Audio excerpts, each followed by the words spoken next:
بەڕێوەبەرەتی کارڕانانی پیشەی گەرمیان لە ساڵی 2012 دامەزراوە لە گەرمیان بۆ خزمەتکردنی خەڵکی گەرمیان جگە لە بەشە کارگێری و ژمێریارەکەی کە ئیشی ڕۆژانەی بەڕێوەبەرەتی هەڵەسوڕێنێ سێ بەشی تایبەت لەخۆگرێ بۆ خزمەتکردنی خەڵکی گەرمیان. بەشێکیان بەشی ڕاهێنانی پیشەیە 15 وەرشەی جیاجا لە 15 پیشەی جایە.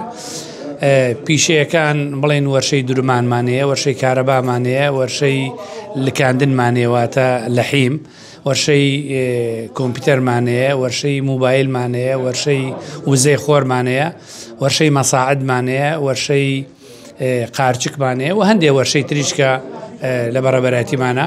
هەموو ئەم وەرشانە خولی تایبەتەکردنەوە لە ڕێگای وەزارەتی کار و کاروباری کۆمەڵایەتیوە داعمی مادی ساڵانەمان بۆ دەرەچێتەوە و هەندێک تریش لە ڕێگای ڕێکخراوەکانەوە کە تێن خولمان بۆکەنەوە.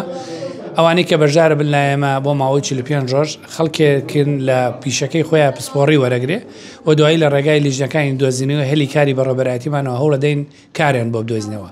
بەشێکی بەرچاو لەمانە ئەتوانین بڵێن لە 25 بۆ 30 لەمانەی کە بەشدارە بن لایەمە دەچنە سەر کاری خۆیان. و ئەمڕۆژ هاتووینە بەشداریمان کرۆ لە کردنەوەی نووسینگەی خاکی جاف، نووسینگەیەکی ئەهلیە تایبەتە سەر بە بەڕێوەبەرەتیمانە بۆ دۆزینەوە هێلی کارشان بەشانی بەڕێوەبەرەتیمان ئەم نووسینگەشە تێ خەڵک تۆمارەکە بۆی هەلی کاری بۆ بدۆزێتەوە. بۆیە ئەم نووسینگەیە لە کەلار و لە گەرمیان کراوەتەوە لەبەرەوە لە ڕێگای پێیج و ئەکاونتەکانەوە بە نافەرمی زۆرجە هەلی کار ڕاگەێنرا. ئەمە نووسینگەیەکە خەڵکە توانێت بێتە ئێرە و هەلی کار ڕاگەێنێ و داوا لە کۆمپانیەکان شەکەم خۆیان لە پۆرتاڵی کاری ئێمەوە لە ئەمرێ تۆمارکەن بۆی بتوانن لە شوێنێکی تەندروستەوە، لە شوێنێکی سەلامەتەوە، لە شوێنێکی فەرمی حکوومەتەوە بتوانن هەلی کار بۆ شوێنەکانن فراهم بکەن. ئێوە داواتان چێ لە گەنجان بۆی کە سەردانتان بکەن خۆیان تۆمارکەن بۆی ئێوە هەلی کاریان ببدۆزنەوە؟